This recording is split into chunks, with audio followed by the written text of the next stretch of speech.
जी दोस्तों, आज एक बार फिर से आप सभी का वेलकम किया जाता है। वेलकम टू साई फार्मेसी वाला। जी हम आप सभी को यूनिट फर्स्ट और यूनिट सेकंड पूरा कवर कर चुके हैं। आप जो हमारा यूनिट थर्ड चल रहा है, यूनिट थर्ड के अंतर्गत जो हम आपको ब्लड बता दिए थे, ब्लड में जो बॉडी फ्लूइड बता दिए थे, मतलब कितना बॉडी फ्लूइड पाया जाता है और ब्लड में कितना पाया जाता है। अब आज बताया जा रहा है कि ब्लड आखिर मिलकर बना किससे होता है। यानी कि जब कोई भी सेल बनता बताया जाता है तो उसमें ये भी बताया जाता है कि सेल जो है किससे मिलकर बना है, उसका कार्य क्या होता है। हमने ब्लड बताया था, ब्लड का फंक्शन बताया था, ब्लड का फंक्शन क्या होता है, ब्लड क्या चीज़ होती है। आज हम देखेंगे कि ब्लड भी एक सेल है। जैसे मतलब कि कोई भी चीज़ अगर बॉडी बनी है तो वो क्या है, एक सेल से बनी है। तो एक सेल में हमारे क्या ब्लड भी आता है। तो हमने जब आप सभी को सेल के बारे में पढ़ा था तो वहाँ पर बताया था कि लगभग 200 यानी कि 200 टाइप की सेल हमारी बॉडी में पाई जाती हैं। तो उसी 200 प्रकार की सेल में से हमारी एक सेल आती है ब्लड। ठीक है, तो ब्लड में हमारी क्या हीमोग्लोबिन, वो भी एक प्रकार की सेल है जो हमारी ब्लड होती है। उसमें जब देखेंगे ब्लड में जब सेल है तो सेल के अंदर कौन सा क्या पाया जाता है, साइटोप्लाज्म, लाइसोसोम, माइटोकॉन्ड्रिया पाए जाते हैं। तो उसी एक ब्लड को जो है जूम करके अगर देखेंगे तो एक ब्लड में केवल क्या क्या पाया जाता है। तो उसी को कहते हैं कंपोजिशन ऑफ ब्लड, यानी कि ब्लड किससे मिलकर बना है। तो यही चीज़ हम पढ़ेंगे इस वीडियो में कि ब्लड किससे मिलकर बना है। तो जुड़े रहिए हमारे साथ। अब देखिए composition of blood, composition of blood combine होता है। आप ब्लड में कंबाइन ब्लड, यानी कि ब्लड जो है किससे मिलकर बना। ब्लड देखा है, ब्लड हमारे साथ ब्लड एलिमेंट और ब्लड प्लाज्मा, यानी कि ब्लड मिलकर हमारा बना किन चीज़ों से, दो चीज़ों से। पहला ब्लड एलिमेंट और second blood plasma. Blood element जो है हमारे शरीर में कितना पाया, 45%, और ब्लड प्लाज्मा कितना पाया था, 55%। ये दोनों मिला के आपका होता है 100%। ये दोनों 100%, यानी कि जो ब्लड हमारा है 100% किससे मिलाकर बना है। हम यहाँ पर बॉडी या किसी सेल की नहीं बल्कि केवल एक सेल की बात कर रहे हैं, यानी कि ब्लड के बारे में। तो यानी कि ब्लड जो हमारा 100% किससे मिलकर बना है, उसमें जो आपका ब्लड एलिमेंट ये 45% और ब्लड प्लाज्मा आपका 55% से मिलकर बना होता है। ठीक है, अब देखेंगे ब्लड एलिमेंट के भी कितने टाइप होते हैं, डिवीजन के भी कितने सब डिवीजन।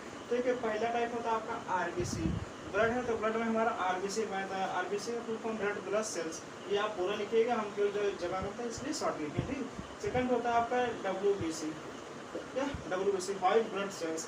थर्ड आपका होता है प्लेटलेट्स। ये हमारी बॉडी तीनों पाई जाती हैं, RBC, WBC, platelet. Erythrocyte, leucocyte, thrombocyte, ये इसका साइंटिफिक होता है। आरबीसी की इथ्रोसाइट, डब्ल्यूबीसी का ल्यूकोसाइट और प्लेटलेट्स का थ्रोम्बोसाइट। ठीक, अब देखेंगे कि डब्ल्यूबीसी और आरबीसी और डब्ल्यूबीसी के अंदर ये आरबीसी होता है, इसका जीवन काल जो होता है वो होता है 120 दिन। मतलब कोई भी सेल बनी तो उसका जो किल होने में कितना समय लगता है। एक आरबीसी का अगर एक सेल बन रहा है तो इसको किल होने में कितना 120 दिन तक जिंदा रहेगा, उसके बाद ये किल हो जाएगा। उसी प्रकार डब्ल्यूबीसी जो है प्रतिरक्षा तंत्र की ये जो है सेल होती है, इसमें जो फ्यूहावर टू फ्यूडे, मतलब कि कोई भी चीज एंटीबॉडी का प्रतिरक्षा तंत्र बन रही है तो कुछ दिनों के लिए भी बन सकती है, कुछ घंटों के लिए बन सकती है, या फिर कुछ समय के लिए बन सकती है। ठीक है, तो ये डब्ल्यूबीसी का।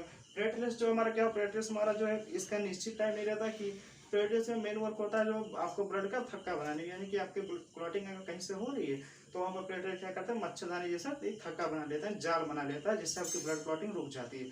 तो ये कभी भी एक्टिव हो सकता है, इसलिए इसकी कोई डेट नहीं है। अब देखेंगे डब्ल्यूबीसी होता क्या। डब्ल्यूबीसी को फिर से डिवाइड किया गया दो भागों में, पहला ग्रेन्युलोसाइट और सेकंड आग्रेन्युलोसाइट। अब ग्रेन्युलोसाइट और आग्रेन्युलोसाइट होता क्या।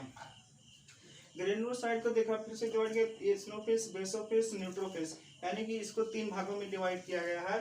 ये जो है आप एक प्रकार से मान लीजिए कि जैसे ये डब्ल्यूबीसी पाया गया, ये आपका मेन राजा हो गया। तो इस राजा को जो है हेल्प सहायता करने के लिए ये सब इसके क्या है, जो है क्या है, अंगरक्षक हो गए। तो ये अंगरक्षक से क्या होगा, कोई भी एंटीबॉडी बन रही है, अगर कोई भी शरीर में एंटीजन प्रवेश कर रहा है उसके बाद हम एंटीबॉडी बना रहे हैं तो उसको भी रक्षा करने के लिए कुछ ना न्यूट्रिएंट्स चाहिए। तो ये न्यूट्रिएंट्स हमारा कहाँ से, ग्रेन्युलोसाइट और आग्रेन्युलोसाइट से ही डब्ल्यूबीसी को न्यूट्रिएंट्स मिलता रहता है। तो ग्रेन्युलोसाइट में फर्स्ट इसिनोफिल्स है, ये जो कि फर्स्ट सोल्जर होता है, सेकंड बेसोफिल्स जो कि ये भी सेकंड सोल्जर, और ये न्यूट्रोफिल्स यानी कि न्यूट्रिएंट्स भी देता है। यानी कि हमारे जो है डब्ल्यूबीसी का न्यूट्रिएंट्स वगैरह या फिर वाटर मिनरल्स जो भी विटामिन को जरूरत होती है कहता है न्यूट्रोफिल्स देता है। ठीक है, अब देखेंगे आग्रेन्युलोसाइट। आग्रेन्युलोसाइट पहला मोनोसाइट और दूसरा लिम्फोसाइट। मोनोसाइट और लिम्फोसाइट में पाया जाता है एक टी लिम्फोसाइट और एक एच लिम्फोसाइट। ये दोनों जो है आपका हेल्प करते हैं इम्यून सिस्टम बनाने में। एक टी होता है, एक एच होता है, ये ट्रांसफर करता है, हेल्प करता है। ठीक है, ये आपका जो इम्यूनिटी पावर हेल्प करता है बनाने में।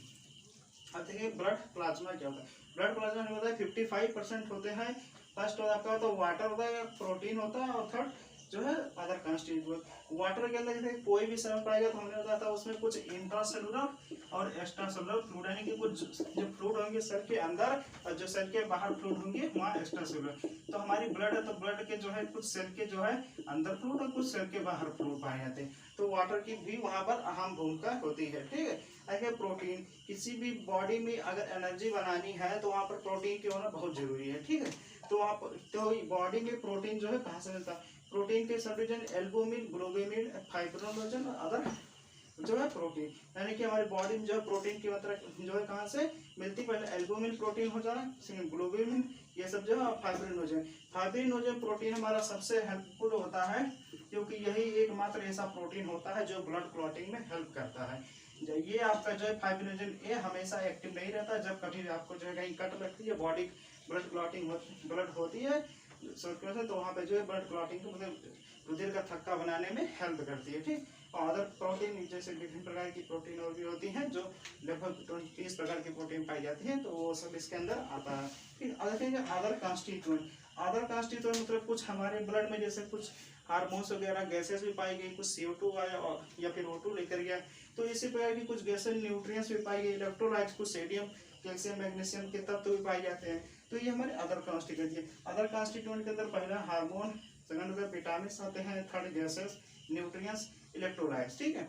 तो ये सब आपके अदर कॉन्स्टिट्यूएंट है। अब इसी को हम अगर डिफिनेशन के माध्यम से भी लिखेंगे तो एक एक करके लिख सकते हैं। पहले आप कंपोजिशन ऑफ ब्लड लिखिए, फिर ब्लड एलिमेंट या फिर ब्लड प्लाज्मा क्या होता है, ये कितना परसेंट पाया जाता है, किस कहाँ पर पाया जाता है, ठीक है। अब इसे देखिए आरबीसी का, आरबीसी के बारे में लिखिए, आरबीसी एक फुल फॉर्म लिखिए, इसके बाद फिर इसमें लाइव स्पैम लिखिए, फिर इसका शेप साइज लिख दीजिए और बस आरबीसी का डिफिनेशन यहाँ से, फिर डब्ल्यूबीसी का। तो इसी प्रकार आप सब चार्ट के माध्यम से इनकी पूरी डिफिनेशन लिख सकते हैं, ठीक। तो थोड़ा खुद से बेर करिए, चार्ट बना दिए हैं और चार्ट के माध्यम से जो डिफिनेशन आप सब खुद लिखिए, ठीक है दोस्तों। ठीक है दोस्तों, आप इसका स्क्रीनशॉट लीजिए।